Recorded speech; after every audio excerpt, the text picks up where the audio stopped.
Hello viewers, मैं आज फिर से आपके सामने हूँ और अप्लाइड मैथ्स थर्ड जो है वो जो यूपी पॉलीटेक्निक में थर्ड सेमेस्टर में चलती है सारे ब्रांच में, उसका जो चैप्टर मैट्रिसेस है पहला चैप्टर, उसकी एक्सरसाइज जो 1.1 है उसके हमने पिछले वीडियो में क्वेश्चन नंबर 1 से लेकर के क्वेश्चन नंबर 6 तक सॉल्व कर लिए थे। और आज के इस वीडियो में हम क्वेश्चन नंबर 7 से और क्वेश्चन नंबर 15 तक के क्वेश्चन सॉल्व करेंगे। तो मैं फिर से बता दूं आपको, ये केवल आपकी प्रैक्टिस के लिए हैं। आप इनसे हेल्प लें, ना कि इनको नोट करें। इनको देख करके नोट्स ना बनाएं। इनसे आप जब प्रॉब्लम हो किसी क्वेश्चन को समझने में, कंसेप्ट्स को, तब इसको देखें वीडियो को। और फिर इसके बाद जब आप अपने नोट्स बना लें, उसके बाद रिवाइज़ करने के लिए इस वीडियो का बार-बार उपयोग करें। कहीं भी आप हों, जैसे दोस्तों के बीच या टाइम आपको लग रहा है वेस्ट हो रहा है, आप ईयरफ़ोन लगाएँ और ये वीडियो चला लें, तो आपके क्वेश्चंस रिवाइज़ होते रहेंगे जल्दी-जल्दी। तो आइए शुरू करते हैं हम ये आज का वीडियो। आइए अब देखते हैं क्वेश्चन नंबर 7। और इस क्वेश्चन में कह रहा है कि एक यूनिट मैट्रिक्स है हमारे पास आई, और ये 2/2 ऑर्डर का इकाई या व्यू है, यूनिटरी मैट्रिक्स है। तो प्रूफ करने के लिए बोल रहा है कि I multiplied by A B C D एक मैट्रिक्स है, 2/2 की ही है, इसीलिए आई भी 2/2 का दे रखा था। और is equal to A B C D ये मैट्रिक्स इंटू आई। कहने का मतलब है एक बार आई को आपने लेफ्ट में रख के मल्टीप्लाई किया, एक बार आई को राइट में रख के मल्टीप्लाई किया, तो ये is equal to A B C D, वही मैट्रिक्स दोबारा से आ रही है। इस प्रॉपर्टी को हम देख भी चुके हैं यूनिटरी मैट्रिक्स में कि I into A is equal to A into I is equal to A, वही मैट्रिक्स रहती है। तो ये हमें पहले से ही पता है, ये प्रॉपर्टी तो होल्ड करती ही करती है। उसने बस इसे वेरीफाई करने के लिए आपको एक प्रॉब्लम दे दी है। तो इस क्वेश्चन को चाहे तो आप मतलब इस तरह से करेंगे कि आई इंटू दिस मच ये आना चाहिए हमारा, और दिस मच इंटू आई वो भी इतना आना चाहिए। तो चाहे तो आप इसे जैसे इन्होंने किया है, अमित ने किया है, LHS निकाला, RHS निकाला, ठीक है ना। आप ऐसा करने की बजाय ये करें कि इज इक्वल टू पहले ना चलाएं, हमें क्या पता पहले बराबर है या बराबर है, ठीक है। आप ये कहें कि LHS निकाला, I into A B C D है, तो आपने क्या किया, आई ये लिखा, A B C D matrix ये लिखी, और मल्टीप्लाई करा आपने। मल्टीप्लाई का वही तरीका जो हम वीडियोस में डिस्कस कर चुके हैं, पहली रो का पहले कॉलम के साथ, फिर पहली ही रो का दूसरे कॉलम के साथ। एक रो रखने पर आपके जितने भी आएंगे ये सब पहली रो के ही एलिमेंट मिलेंगे। फिर उसके बाद जब कॉलम्स ख़त्म हो जाए तो दूसरी रो स्टार्ट कर दीजिए। इस रो के इस कॉलम से मल्टीप्लाई करेंगे तो आपको ये एलिमेंट मिलेगा, और इसी रो की दूसरे कॉलम से करेंगे तो आपको दूसरा एलिमेंट मिल जाएगा। अब इसके बाद आप इनका टोटल कर दें तो आपको ये A B C D matrix आ रही है, जो कि आपका तीसरा जो पक्ष दिया हुआ है ये LHS हो गया। ये आप अगर RHS कहते हैं, ये मिडिल हैंड साइड कहते हैं, कुछ भी नाम देते हैं, ठीक है ना। तो इसको आप एक इक्वेशन बना के रख लीजिए कि हाँ भाई I into this much is equal to ये आ गया मेरे पास। अब आप इस वाले टर्म को निकालना शुरू करें, दूसरे वाले टर्म को। तो ए बी सी डी तो वही मैट्रिक्स है, और आई की वैल्यू आपने राइट साइड में आपकी बार रखी है, मल्टीप्लाई आपने फिर उसी तरीके से किया, और वही मैट्रिक्स दोबारा से आ गई। तो आप बजाय मेरे मानिए तो LHS RHS मत लीजिए, आप पहले आई इंटू इतना निकाला आपने, ये इक्वेशन नंबर फर्स्ट बन गई, ठीक। लिखने का तरीका मैं प्रॉपर बता रहा हूँ। और फिर आपने क्या किया कि ये वाला टर्म लिया, और ये भी टर्म आपका क्या आ गया, इतना, ये ए बी सी डी आ गया, इसको आपने इक्वेशन नंबर सेकंड बोल दिया। तो अब आप फर्स्ट इक्वेशन और सेकंड इक्वेशन से लिखें। ये वाला तरीका थोड़ा सा सूटेबल नहीं है। फ्रॉम फर्स्ट सेकंड, तो फ्रॉम फर्स्ट सेकंड जब लिखोगे आप, तो आप देखोगे कि ये वाला टर्म भी उतना आ रहा है, ये वाला टर्म भी उतना आ रहा है। इसका मतलब ये इक्वल होने की वजह से आपके ये पार्ट भी इक्वल है, और ये पार्ट क्या था, ये पार्ट ये था, ये वाला पार्ट ये था। तो इसलिए अब आप पूरा स्टेटमेंट दोबारा से लिख सकते हो कि this much is equal to this much, क्योंकि वैल्यू सेम आ रही है, और इज इक्वल टू क्या आ रही है वैल्यू, वो आपने एक साथ इस तरह से लिख दी। तो मेरा मतलब है आप समझ गए होंगे, जो ट्रीटमेंट थोड़ा सा इन्होंने अमित मौर्य ने किया था उसको थोड़ा सा मैंने चेंज कर दिया है। आप पहले ये वाली वैल्यू निकालें, कैलकुलेट करें, वो इतनी आ जाएगी, ठीक है। थोड़ा सा मैं इसे इरेज कर देता हूँ। हाँ, फिर से समझने की कोशिश करिए। मैंने क्या किया, पहले ये वाला टर्म कैलकुलेट किया और वो इतना ला दिया, इक्वेशन नंबर फर्स्ट। फिर मैंने ये वाला टर्म कैलकुलेट किया और इसको भी इतना ही ला दिया, ये इक्वेशन नंबर सेकंड बन गई। अब फ्रॉम फर्स्ट एंड सेकेंड कहेंगे हम कि this much is equal to this much, this much is equal to this much, इसका मतलब ये आपस में भी बराबर है। तो पूरा स्टेटमेंट लिख दिया जाएगा I into this much is equal to this much into I is equal to ये मैट्रिक्स। ठीक है, तो इस तरह से हमारा ये क्वेश्चन नंबर 7 कंप्लीट होता है। आइए अब चलते हैं क्वेश्चन नंबर 8 पे। ये आपको स्क्रीन पे दिख भी रहा होगा। इसमें क्या है कि यदि ए इक्वल टू एक मैट्रिक्स दी है, बी इक्वल टू दूसरी मैट्रिक्स दी है, तो दिखाइए A B not equal to B है। क्योंकि मैट्रिक्स का मल्टीप्लिकेशन जो है वो क्रम विनिमय नियम को हमेशा पालन नहीं करता है। हो सकता है कुछ कंडीशंस में कर दे, लेकिन और कुछ कंडीशन ज़्यादातर कंडीशंस में वो कम्यूटेटिव लॉ फॉलो नहीं होता है। तो इसमें यही करके दिखाना है कि ए को बी से मल्टीप्लाई किया और ए पहले ए लिखा बी लिखा तो मल्टीप्लाई कर रहे हैं, और बी और ए बाद में, बी को पहले लिख के ए को बाद में लिख के तब मल्टीप्लाई कर रहे हैं, तो बराबर नहीं आ रहा है।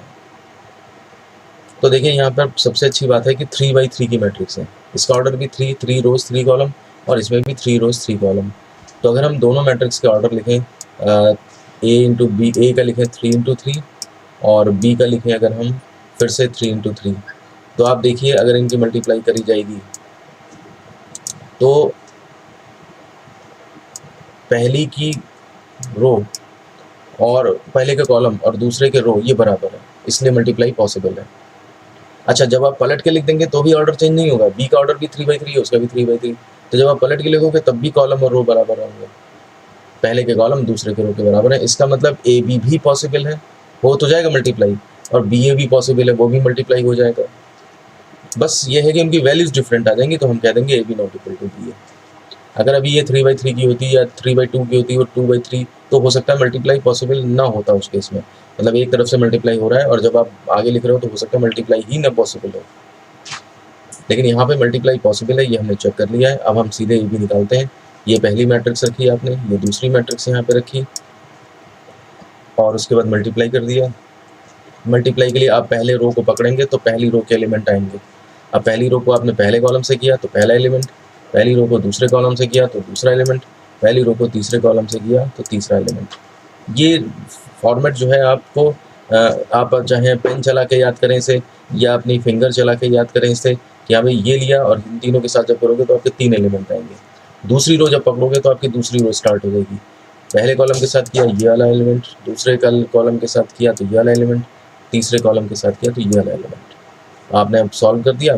और करना क्या होता है इस कॉलम का इसके साथ करना क्या होता है, तो करना ये होता है कि पहले एलिमेंट की पहले एलिमेंट से, दूसरे की दूसरे से और तीसरे की तीसरे से मल्टीप्लाई करके और ऐड कर देते हैं। इसके बाद हमारे पास ये सॉल्व करके ए बी आ गई। अब इसी तरह से हमने बी को पहले लिखा फिर ए को बाद में लिखा तो बी ए कैलकुलेट हो जाएगा। तो हमने ये वैल्यूज लिखी, सॉल्व किया तो ये मैट्रिक्स आ गई हमारे पास। अब आप देखो कि ये मैट्रिक्स जो आई है बी ए, और यहाँ पर जो पहले ए बी आई थी, ये देखिए यहाँ पे 4 आ रहा है, यहाँ पे -5 आ रहा है। एक ही एलिमेंट अगर डिफरेंट है तब भी आपकी मैट्रिक्स बराबर नहीं होगी, बाकी को देखने की तो ज़रूरत भी नहीं है। हालांकि बाकी भी डिफरेंट आ रहे हैं वो अलग बात है। तो इसलिए अब इसको चाहे आप फर्स्ट मान लीजिए। देखिए लैंग्वेज अपनी प्रॉपर रखिए, कहाँ से क्या कह रहे हैं ताकि समझने वाला तुरंत समझ जाए। फर्स्ट सेकंड आ गई। अब हम ये कहेंगे यहाँ पे फ्रॉम, ये लाइन जो यहाँ पे लिखेंगे मैं बोल रहा हूँ, जब आप नोट्स बनाए तो उसको कर लें, खुद प्रैक्टिस करें। तो from first and second we can say, मतलब फर्स्ट और सेकंड को देख करके हमें ये पता लग रहा है, क्या पता लग रहा है कि A B not equal to B है। ठीक है ना। तो लैंग्वेज प्रॉपर जितनी रखेंगे, आपको अपने आप दोबारा देखेंगे नोट्स अपने, तो उतना आराम से आपको फ्री फ्लो में चलता चला जाएगा और एक जनरल प्रैक्टिस डेवलप होगी जो कि पेपर में लिखने में काम आएगी। ठीक है ना, उससे इम्प्रेशन ज़्यादा अच्छा पड़ता है। तो इस तरह से ये हमारा क्वेश्चन नंबर कौन सा था, 7 था, उसका ये पार्ट ख़त्म हुआ। सॉरी 8 था। ठीक है ना, 8 का फर्स्ट पार्ट। अब आते हैं हम 8 के सेकेंड पार्ट पे। ए मैट्रिक्स दी है 2/2 की, बी मैट्रिक्स दी है 2/2 की, दिखाइए A B not equal to B A. इसमें भी सेम वही क्वेश्चन है। जब आपने 3/3 मैट्रिक्स का कर लिया तो 2/2 मैट्रिक्स के क्वेश्चन में क्या दिक्कत है आपको, तो उस केस में क्या करिए, फिर वही पहले ए बी निकालिए। 2/2 इसका भी है ऑर्डर और 2/2 ऑर्डर जो है वो इसका भी है। तो आप देखिए इसके नंबर ऑफ कॉलम्स इसके नंबर ऑफ रोज के बराबर है, और अगर आप बीए करके करोगे तब भी 2/2 रहेगा, फिर भी number of columns equal to number of rows रहेंगे। इसका मतलब ये मल्टीप्लिकेशन भी पॉसिबल है और बीए भी पॉसिबल है, बस इनकी वैल्यूज डिफरेंट आएंगी, जैसे अभी फर्स्ट पार्ट में किया हमने। तो ये A B is equal to आपका क्या हो गया, ए इंटू बी आपका, यानी कि ये इतना आ गया, और B A is equal to जब आपने किया इतना आ गया, इसको आप फर्स्ट मान लीजिए, ठीक है, इसको आप सेकंड मान लीजिए और यहाँ लिख दीजिए एक स्टेटमेंट कि from first and second we can see that, ये इतना बस प्रूफ हो गया हमारा। तो इस तरह से क्वेश्चन नंबर 8 कंप्लीट होता है हमारा। अब आइए चलते हैं क्वेश्चन नंबर 9 पे। 9 क्वेश्चन नंबर आपको स्क्रीन पे दिखाई भी दे रहा होगा नीचे। आप देखिए इसमें क्या कह रहा है कि अगर ए हमारे पास एक मैट्रिक्स है, 3/3 ऑर्डर दे रखा है, बी दूसरी मैट्रिक्स है, ये आपकी 3 रोज है यानी कि 3 और 2 कॉलम्स है यानी कि 2, 3/2 ऑर्डर, तो ए बी कितना होगा ये पूछ रहा है। तो पहले तो आप ये चेक करेंगे, अगर हम स्टेटमेंट नहीं भी लिखना चाहते हैं लेकिन आपको अपने आप तो चेक करना ही पड़ेगा कि since number of columns of first matrix is equal to number of rows of second matrix, ठीक है ना, ये 3 इक्वल है, इसलिए मल्टीप्लिकेशन पॉसिबल है। अभी इस क्वेश्चन में बी पहले करते हैं, ए बाद में करते हैं। तो आप देखिए 3/2, 3 इंटू 2 पहले आ जाएगा, 3 इंटू 3 बाद में आ जाएगा, तो 2 और 3 इक्वल नहीं होंगे फिर कॉलम और रो, तो यानी कि बी ए पॉसिबल ही नहीं होगा। तो कुछ क्वेश्चन ऐसे भी दिए जा सकते हैं एग्जाम में, जैसे ए बी क्वेश्चन मार्क है यहाँ पे दिया इन्होंने, तो यहाँ पे तो चलो पॉसिबल है, हम दे रखे हैं तो निकाल लेंगे। कभी कभी ऐसा हो सकता है कि वो ऑर्डर दे दे कुछ और, जो कि जिसमें कि नंबर ऑफ कॉलम्स और नंबर ऑफ रोज मैच कर ही ना रहे, तो आप पहले चेक करोगे और पहले ही नंबर पे कह दोगे कि हाँ भाई ये चूंकि number of columns of second matrix first matrix is not equal to number of rows of second matrix, hence multiplication is not possible, इसलिए गुणन जो है इनका संभव नहीं है गुणन। अदरवाइज जब आप मल्टीप्लाई करना स्टार्ट करोगे ना, जैसे पहली रो का पहले कॉलम से, ये नहीं बता रहे, तो पहली रो का पहले कॉलम से, पहली रो का दूसरे कॉलम से, फिर आपका कहीं कुछ मिसमैच सा होने लगेगा, कंप्लीट आएगा नहीं आंसर, कुछ छूटने से लगेगा, तो कोई नंबर ऑफ रोज बढ़ जाएगी एक्स्ट्रा या कॉलम बढ़ जाएगा, कि तो आप सोचोगे इसका कहाँ से करें मल्टीप्लाई। तो ये प्रॉब्लम बाद में फील होने से बेटर है कि आप पहले ही जो है वो उसको कैलकुलेट कर लीजिए कि मल्टीप्लिकेशन पॉसिबल है या नहीं। तो यहाँ पे मल्टीप्लिकेशन पॉसिबल है, तो हमने ठीक ए बी निकाला, ए की वैल्यू यहाँ डाली, बी की वैल्यू यहाँ डाली, सिंपल मल्टीप्लिकेशन किया और ये आ गया। हाँ, इसी क्वेश्चन में ये भी दिया हुआ है 9th में कि क्या बी ए संभव है, तो उसके लिए हमने क्या करा है, चूँकि ए की कॉलम पहले आप लिख लेंगे, चाहे या ऐसे ही लिख दें स्टेटमेंट, ए की कॉलम बी के रो के बराबर है इसलिए भी संभव है। ये चीज़ तो ये लिखनी चाहिए थी हमें कहाँ पे, ये स्टेटमेंट तो हमें पहले यहाँ पे देना चाहिए था मल्टीप्लाई करने से पहले, ठीक है ना, ए बी की बात जब कर रहे थे। अब जब बी ए की बात करेंगे तो बी ए कैसे संभव नहीं है, इसको थोड़ा समझाएं। तो यहाँ पे आप क्या करोगे, लास्ट में जब ये निकल आए, ए बी की वैल्यू निकल आई, ये आंसर हो गया आपका। अब दूसरे पार्ट के आंसर में क्या करोगे, आप बी लिखोगे, ठीक है ना, और इंटू ए लिखोगे, और बी का ऑर्डर जो है वो 2/3 है, नहीं कितना है बी का ऑर्डर, 3/2 सॉरी, तो आप इसको 3/2 कर लोगे, और ए का ऑर्डर आपका 3/3 है, तो ए का ऑर्डर आप 3/3 इस तरह से लिख लोगे। थोड़ा सा राइटिंग थोड़ी सी ये सही नहीं बन पा रही है मेरी, इसको तो अब आप इसमें कहोगे कि चूंकि बी के कॉलम की संख्या ए के रो की संख्या के बराबर नहीं है, इतना लिखने के बाद तब आप आ जाओगे बी ए अतः बी ए संभव नहीं है, ठीक है ना, ये कॉलम और रो इक्वल नहीं है इसके, तो ए पहले लिखो बी बाद में लिखो तो पॉसिबल है क्योंकि कॉलम और रो मैच कर रहे हैं, लेकिन बी इंटू ए करने पर कॉलम और रो मैच नहीं कर रहे हैं, इसलिए बी ए संभव नहीं है। तो आप ये स्टेटमेंट इतना लिख के फिर जो मैंने स्टेटमेंट बताया है कि ऐसा बराबर नहीं है, तब जाके बी ए संभव नहीं है, आप ये लिखो, ठीक है। यहाँ पर लैंग्वेज थोड़ी सी इनकम्प्लीट है, उसको कंप्लीट करके मैंने बता दिया है किस तरह करना है। अब आप इस क्वेश्चन को आराम से कर सकते हैं। तो इस तरह से हमारा क्वेश्चन नंबर 9 कंप्लीट होता है। आइए अब चलते हैं क्वेश्चन नंबर 10 पे, और यहाँ पर आपको स्क्रीन पर दिख रहा होगा ये क्वेश्चन नीचे कि ए इक्वल टू एक मैट्रिक्स है, बी इक्वल टू दूसरी मैट्रिक्स है, ये दोनों मैट्रिक्स दिए हैं, दिखाएं कि A B equal to O या नल मैट्रिक्स कह लें या जीरो कैपिटल कह लें या कुछ भी कह लें जिसको, ये मतलब ए और बी का मल्टीप्लाई करके वो आता है।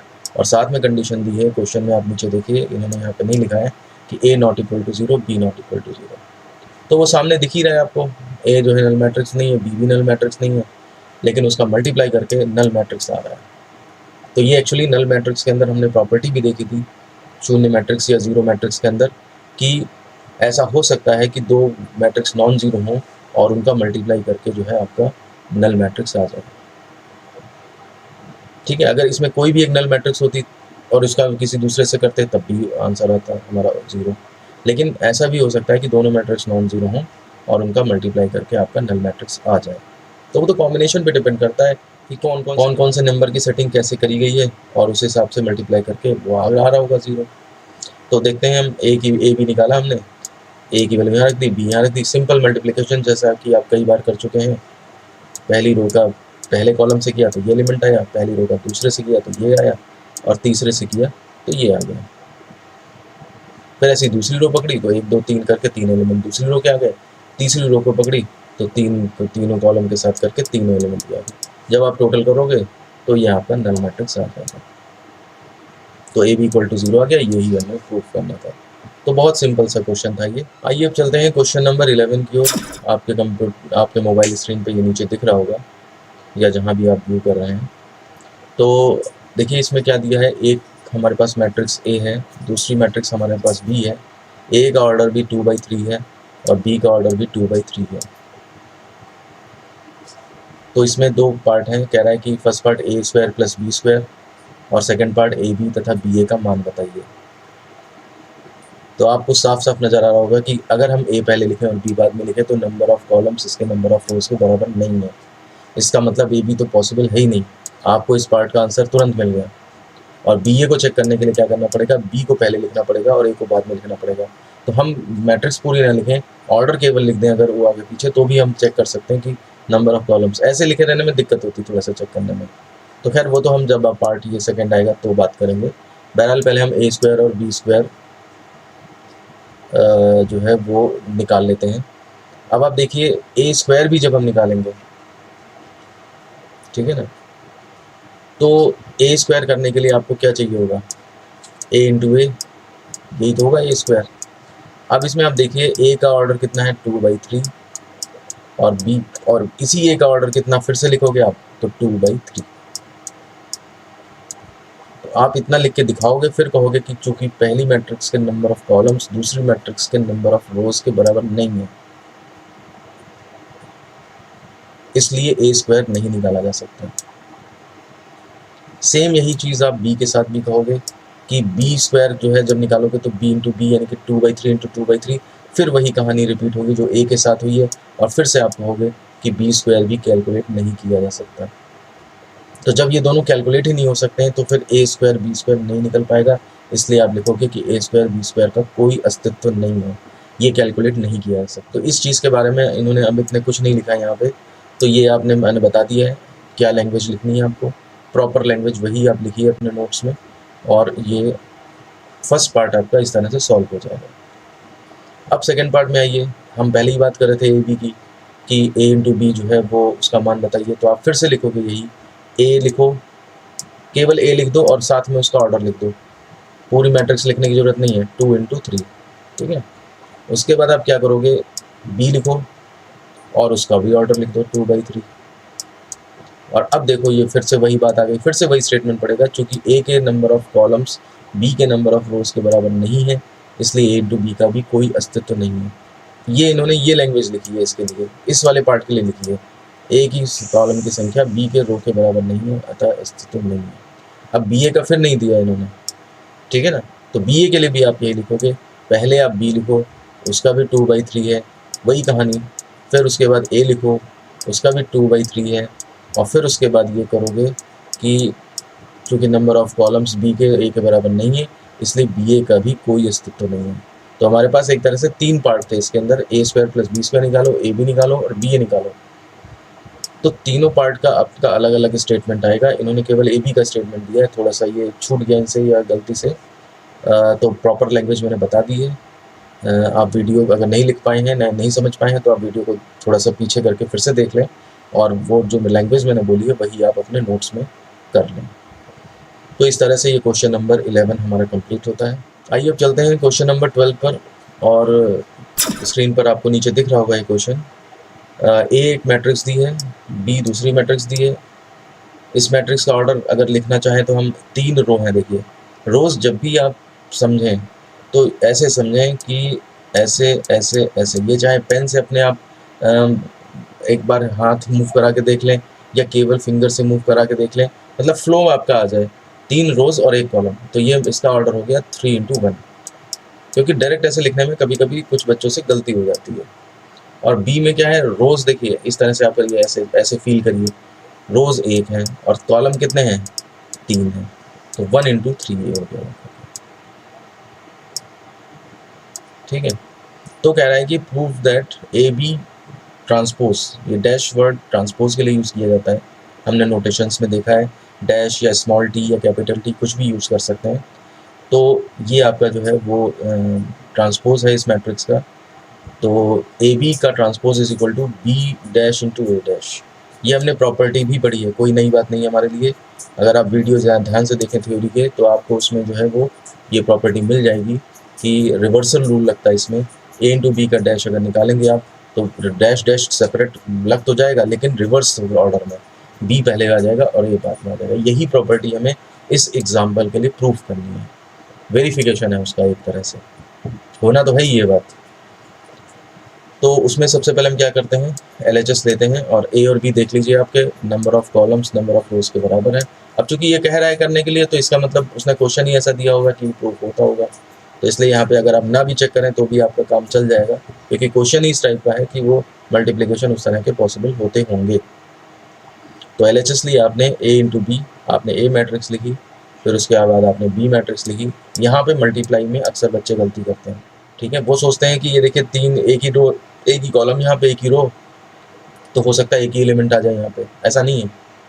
आप देखिए 1 × 1 की, अगर मैं ये 1 और 1 चेक किया आपने, तो ये तो बताता है मैं प्रोडक्ट पॉसिबल है या नहीं, और बचे हुए 3 और ये 3 ये क्या बताते हैं, ये आपको बताते हैं कि जो मैट्रिक्स का मल्टीप्लिकेशन होके आएगी मैट्रिक्स, वो कितने ऑर्डर की होगी। तो 1 ये इसके नंबर ऑफ कॉलम और नंबर ऑफ रो से तो चेक हुआ मल्टीप्लाई पॉसिबल है या नहीं, और इसके जो बचे हुए 3 और 3 हैं उनको आप सीधे एज इट इज लिख लें, तो ये बता देते हैं आपके मैट्रिक्स जो मल्टीप्लाई होकर आएगी उसका ऑर्डर क्या होगा। तो 3×3 की मैट्रिक्स आनी चाहिए। तो आप देखिए पहली रो को पहले कॉलम से किया, अब ये बात अलग है कि पहली रो में भी एक ही एलिमेंट है, पहले कॉलम में भी एक ही एलिमेंट है, तो 1 × 1 यानी कि 1 आ गया। अब पहली रो का ही दूसरे के साथ किया तो 1 × 2 ये आ गया, पहली रो का तीसरे के साथ किया तो ये 3 आ गया। अब आप दूसरी रो पकड़ेंगे, इसीलिए मैं कहता हूँ कि फ्लो चलाइए, जैसे पेन का फ्लो है या अपनी फिंगर का फ्लो है, कि इस तरह से इसको लेंगे तो ऐसे ऐसे चलेंगे। तो अब हमने क्या किया कि दूसरी रो ली और तीनों के साथ किया तो हमारी दूसरी रो के तीनों एलिमेंट आ जाएंगे, फिर हमने तीसरी रो ली और तीनों एलिमेंट के साथ किया तो हमारे पास ये तीनों एलिमेंट आ गए। ये आपका A × B हो गया। अब ए बी का डैश करना है, इन्होंने पूछा ना to prove A B dash, तो इसका डैश करना है। तो डैश करने में क्या होता है, जो आपकी रो है उसको आप क्या बना दोगे, कॉलम। इसमें भी ऐसे फ्लो करेगा, अगर ये पेन का ये रो तो ये कॉलम, फिर दूसरी रो तो उसको कॉलम, फिर देख के 3 6 9 सीधे लिख दीजिए, तीसरी रो तो तीसरा कॉलम, तो आपने ये भी वैल्यूज लिख दी। ये आपकी इक्वेशन नंबर फर्स्ट बन गई। अब इसके बाद आप आ गए RHS में। RHS में क्या है, B डैश A डैश निकालने के लिए कह रहा है, तो हमें पहले इन दोनों के A और B के ट्रांसपोजेस निकालने पड़ेंगे। तो ठीक है, निकालते हैं भाई। तो A डैश का क्या हो जाएगा, 1 3 2। देखिए A क्या है, क्वेश्चन अभी आपके स्क्रीन पे दिख रहा होगा शायद। तो A क्या है आपका 1 3 2 रो कॉलम था, तो 1 3 2 रो बना दिया हमने, ये देखिए। और B में क्या था, रो थी, तो B डैश करा तो कॉलम बन गया। अब आप क्या करोगे, B डैश A डैश करोगे। तो देखिए B डैश इसका ऑर्डर कितना है, B डैश का ऑर्डर जो हो गया है अब 3 रो और 1 कॉलम, 3/1 हो गया है, ठीक है। और B डैश का ऑर्डर, A डैश का ऑर्डर क्या हो गया है, तो A डैश का अगर हम ऑर्डर लिखें तो 1 रो है और इंटू 3 कॉलम है। तो अगर इनकी मल्टीप्लाई देखें, चेक करें, तो इससे तो पता लगता है, चेकिंग होगी कि मैं प्रोडक्ट पॉसिबल है या नहीं। 1 × 1 ये बराबर है, तो इसका मतलब ये हुआ कि प्रोडक्ट पॉसिबल है। और आंसर जो आएगा आपका वो कितने ऑर्डर की मैट्रिक्स आएगी, वो 3/3 की मैट्रिक्स आएगी इसका। तो हम क्या करते हैं, पहले ही हमें पता है 3/3 का होना है। तो देखिए हाँ, ये काम इन्होंने अच्छा किया, इस टाइम पे दिखा दिया इन्होंने कि B डैश और A डैश है, और ये देखिए 1 1 बराबर है, तो इसका मतलब प्रोडक्ट पॉसिबल है। अब आप वही करोगे, पहली रो को एक पहले कॉलम, दूसरे कॉलम, तीसरे कॉलम से करोगे तो आपके ये एलिमेंट आते चले जाएंगे। दूसरी रो को पहले कॉलम, दूसरे कॉलम, तीसरे कॉलम से करोगे तो आपके ये एलिमेंट आते चले जाएंगे। तीसरी रो को आप पहले, दूसरे, तीसरे एलिमेंट से करोगे तो ये कॉलम आते चले, ये एलिमेंट आते चले जाएंगे। आपका ये आ गया, ये उसको आपने इक्वेशन नंबर सेकंड मान लिया। अब आप देखिए फर्स्ट को देखिए 132264 और यहाँ भी 132264 इस तरह से इक्वल आ रहे हैं। तो अब आप लिखोगे LHS इक्वल टू RHS कर लो, या फिर from first and second we see that. First और सेकंड में हमने देखा कि ये लेफ्ट साइड, अगर राइट साइड बराबर है तो लेफ्ट साइड भी बराबर होंगे। आप चाहें तो A B dash equal to B dash A dash कर लो, या फिर ये LHS RHS का कंसेप्ट भी चला सकते हो आप। तो इसके लिए पहले आपने LHS लिखा रहना, तो ये हाँ ठीक है, इन्होंने LHS लिखा हुआ था, LHS लिया है, फिर RHS लिया है, LHS इक्वल टू RHS, ठीक है ना। और दूसरा तरीका ये है, थोड़ा रिफाइंड है, कि आप यहाँ पे डाल दें एट फर्स्ट,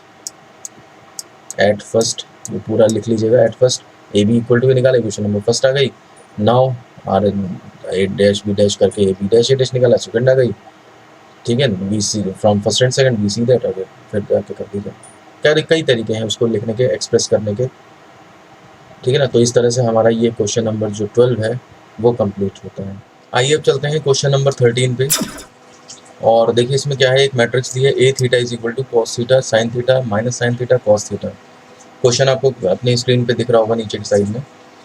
इसमें देखिए आप थीटा, ये ब्रैकेट में लिखने का मतलब है कि अगर आप यहाँ पे वेरिएबल चेंज करेंगे, जैसे थीटा की बजाय अल्फ़ा कर दें तो सब जगह अल्फ़ा आ जाएगा, थीटा की बजाय बीटा कर दें तो बीटा आने लगेगा हर जगह। तो ये फॉर्मूला आपका कॉस थीटा प्लस बीटा का हो जाएगा, ये फॉर्मूला आपका cos theta sine theta plus beta का हो जाएगा, ये फिर कॉस थीटा प्लस बीटा का हो जाएगा। इसमें क्या है, माइनस माइनस है, कॉमन ले लीजिए, साइन ये आ जाएगा formula sine theta plus beta. तो ये वाली मैट्रिक्स इस तरह से आ गई। अब देखिए अब ये जो मैट्रिक्स आई है और RHS में जो मैट्रिक्स लिखी है वो बिल्कुल सेम है। तो आप इसको LHS को तो फर्स्ट डाल दिया था इक्वेशन, RHS को ये सेकंड डाल दीजिए। अब ये आप ये लिख दीजिए यहाँ पे लाइन कि from first and second we see that. तो क्या देखा हमने कि दोनों के राइट साइड जो है वो इक्वल आ गए। इसका मतलब क्या हुआ, लेफ्ट साइड भी आपके इक्वल होंगे, या सिंपली LHS RHS कर दें और हेंस प्रूव। तो ये एक क्वेश्चन था जो सिंपली आपके मल्टीप्लिकेशन के ऊपर ही बेस्ड था। देखिए कंसेप्ट एक होता है, लेकिन उसको एप्लीकेशन किस किस तरह से कराते हैं वो चीज़ उससे पूरी एक्सरसाइज बनती चली जाती है। तो इस तरह से ये क्वेश्चन नंबर 13 था, ये हमारा कंप्लीट होता है। आइए अब चलते हैं हम क्वेश्चन नंबर 14 पे। और 14 में क्या है, देखिए ए इक्वल टू एक मैट्रिक्स 2/2 की दी है, और तो सिद्ध करना है कि A square minus 9a plus 14i equal to 0। मतलब इस मैट्रिक्स का स्क्वायर करें, इस मैट्रिक्स में 9 से मल्टीप्लाई करके माइनस करें, प्लस 14i, मतलब i का आपको दे रखा है यूनिटरी मैट्रिक्स, आपको वैसे भी पता है इकाई अवयव, और वो भी 2/2। जाहिर सी बात है 2/2 की अगर ये मैट्रिक्स चल रही है तो एक्सप्रेशन में ये 2/2 का ही होना था। तो 14 से i में मल्टीप्लाई कर लें, और ये सब करने के बाद अगर आप निकालेंगे तो वो 0 आना चाहिए, ये आपको प्रूफ करना है। तो जो रिक्वायरमेंट है हमारी, सबसे पहले ए स्क्वायर, ये एक अलग काम है क्योंकि मल्टीप्लाई करना है, बाद में इस एक्सप्रेशन में पुट करेंगे, वो अलग, वो चीज़ अलग है। तो इसलिए पहले हम ये अपना ये प्रॉब्लम सॉल्व कर लेते हैं कि ये a इंटू ए स्क्वायर कैसे निकाला जाए। तो इसके लिए क्या करिए कि a इंटू ए मतलब 4325, और इंटू 4325 वही दोबारा से लिख लिया आपने, सिंपली जो मल्टीप्लाई का रूल है वो लगाया, आपके पास a स्क्वायर आ गया।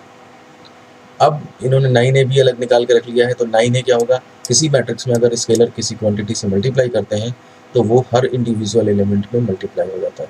देखिए इसीलिए ऐसा है, कंसेप्ट पे मैं इसीलिए जोर देता हूँ कि फिर वो आपके बिल्कुल विद रूल आपके दिमाग में आने लगेगा। नहीं तो अगर आपने वो चीज़ सरफेस नॉलेज है अगर आपके पास, तो आप इसमें कंफ्यूज होने लगोगे कि 9 का मल्टीप्लाई केवल किसी रो में करना है या कॉलम में करना है, क्योंकि डिटर्मिनेंट्स में ऐसा होता था।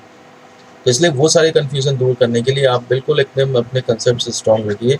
बार बार जो वीडियोस बताए गए हैं डिस्क्रिप्शन में भी मैं दे दूँगा वीडियोस, उनको बार बार आप रिवाइज करते रहें, देखते रहें।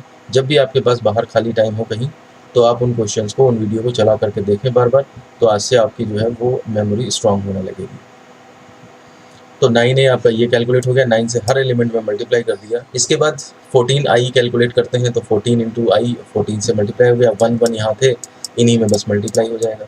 अब समीकरण में मान रखने के बजाय आप ये करो कि LHS करो कैलकुलेट, ठीक है ना। आप करो समीकरण में मान रखने के बजाय LHS निकालो। तो LHS क्या होगा आपका, a square minus 9a plus 14i, ये होगा जाकर के। इसमें आप a स्क्वायर की वैल्यू रख दो, माइनस लगाओ साइन, 9a की वैल्यू जो ऊपर निकाली वो रख दो, और 14i की जो वैल्यू निकाली ऊपर वो रख दो। अभी इस 0 को मत चलाओ, ये हटा दीजिए आप, ठीक है। इक्वेशन केवल हम LHS ले रहे हैं, वैल्यू नहीं रख रहे हैं। ये लाइन भी आप हटा दीजिए, जो मैं बता रहा हूँ वो करिए, LHS लिया हमने। वैल्यूज़ रखी सारी। अब क्या किया, प्लस वालों को ऐड कर लिया पहले, तो हमारे पास ये मैट्रिक्स आ गई। माइनस फिर अब ये कर लिया। अब देखिए एलिमेंट्स बिल्कुल सेम है, माइनस करेंगे आप 0 0 0, यानी कि नल मैट्रिक्स आ गई। इसी को आप कर देंगे इज इक्वल टू RHS आ गया। ये एक्चुअली आंसर नहीं निकाला गया है, ये उन्होंने थोड़ा सा गलत लिखा है। ये एक्चुअली आपको वेरीफाई करना था, ठीक है ना। सिद्ध कीजिए कि इतना इतना होता है, तो इतना इतना होता है, तो ये RHS आ गया अपना। और इस वजह से ये, चाहे तो आप एक बार एक्सप्रेशन लिख दीजिए, hence a square minus 9a और plus 14i is equal to 0, या फिर RHS करके यहीं पर आपका प्रूव्ड ऐसे हेडिंग डाल दीजिए, ठीक है ना। ये प्रूव करना था आपको। उम्मीद है आपको ये क्वेश्चन नंबर 14 समझ में आ गया होगा। आइए चलते हैं अब क्वेश्चन नंबर 15 पर, और देखिए इसमें क्या लिखा है। क्वेश्चन आपको अपने स्क्रीन पर दिख रहा होगा।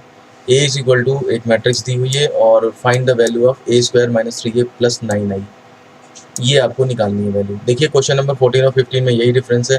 14 में आपको इसकी value is equal to proof करने के लिए दी गई थी 0, यहाँ पर आपको क्या है, इसकी वैल्यू निकालनी है।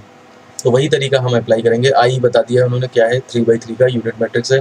3/3 होना था क्योंकि ए आपकी 3/3 की ही दी है। पिछले क्वेश्चन में 2/2 की थी, तो इसलिए हमने वहाँ 2/2 की आइडेंटिटी यूनिट मैट्रिक्स दे रखी थी, यहाँ पर हमें 3/3 की दे रखी है। तो वही तरीका प्रोसीजर जो क्वेश्चन नंबर 14 में लगा है, हम इसे जल्दी जल्दी बता देते हैं आपको, ठीक है ना। ये क्वेश्चंस केवल हिंट के लिए आपके जल्दी जल्दी आपके सॉल्व हो जाएंगे, प्रैक्टिस आपको करनी है, ठीक है। तो a स्क्वायर देखिए सबसे पहले निकालेंगे, तो उसी मैट्रिक्स से मल्टीप्लाई कर देंगे। ये आपका मल्टीप्लाई करके मैट्रिक्स आ जाएगी। फिर 3a निकाल लेंगे, तो 3 से सारे मैट्रिक्स के एलिमेंट में मल्टीप्लाई हो जाएगा। फिर 9i निकालेंगे, तो 9 से पूरी यूनिटरी मैट्रिक्स में मल्टीप्लाई हो जाएगा, ठीक है ना। अब समीकरण देखिए, यहाँ पे जो इसको इक्वेशन नंबर फर्स्ट डाला है, ये चीज़ टेक्निकली रॉन्ग है। समीकरण जो होती है उसमें इक्वल टू जरूर होता है, ठीक है ना। यहाँ पर इक्वल टू 0 नहीं है, इसलिए समीकरण एक नहीं कह सकते आप इसे, ये आपका एक एक्सप्रेशन है बस, ठीक है।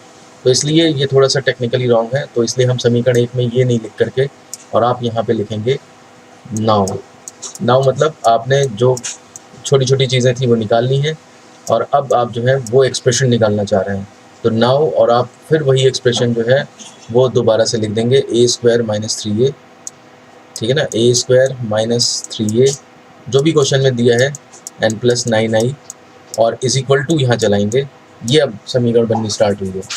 इज इक्वल टू चलाएंगे, a स्क्वायर की वैल्यू यहाँ रख देंगे, माइनस 3a की वैल्यू ये रख देंगे, 3a की माइनस तो बीच में लगेगा, 3a की वैल्यू जो निकाली वो रख देंगे, और प्लस 9i है तो प्लस लगा के और 9i यहाँ पे रख देंगे। अब आप प्लस प्लस को ऐड कर लें पहले, इन दोनों मैट्रिक्स को, हर एक एलिमेंट ऐड होता चला जाएगा। इसके बाद आप क्या करेंगे, ये माइनस वाली मैट्रिक्स है, तो जो टोटल आया आपका, इसमें से ये एलिमेंट सब्ट्रैक्ट कर देंगे करस्पॉन्डिंग एलिमेंट्स, तो आपके पास ये एक्सप्रेशन आ जाएगा, ये वैल्यू आ जाएगी। इज इक्वल टू चल ही रहा है, तो आपको क्या करना था, ये एक्सप्रेशन निकालना था, a स्क्वायर माइनस इतना 3a प्लस 9i, ये मैट्रिक्स ही आनी थी, तो ये आपका फाइनल मैट्रिक्स ही आ गई है, यही आपका आंसर हो जाए। तो स्टूडेंट्स, आज के वीडियो में हमने क्वेश्चन नंबर 7 से लेकर के क्वेश्चन नंबर 15 तक के क्वेश्चन सॉल्व किए, और उम्मीद है आपको ये सब क्वेश्चन समझ में आ गए होंगे। अगले वीडियो में हम क्वेश्चन नंबर 16 से स्टार्ट करेंगे और 8-10 क्वेश्चन लगभग लेने की कोशिश करेंगे। तो आज का वीडियो हम यहीं पर ख़त्म करते हैं। अगर आपने हमारा चैनल अभी तक सब्सक्राइब नहीं किया है तो इसे सब्सक्राइब कर लें, ताकि आपको नई नई नोटिफिकेशंस मिलती रहें, और साथ ही साथ इस वीडियो को अपने दोस्तों में शेयर करें, वीडियो को लाइक करें, इस पर कमेंट दें, ताकि हमें पता लगे कि क्या क्या सुधार की और ज़रूरत है। और इसी के साथ मैं ये वीडियो ख़त्म करता हूँ। धन्यवाद।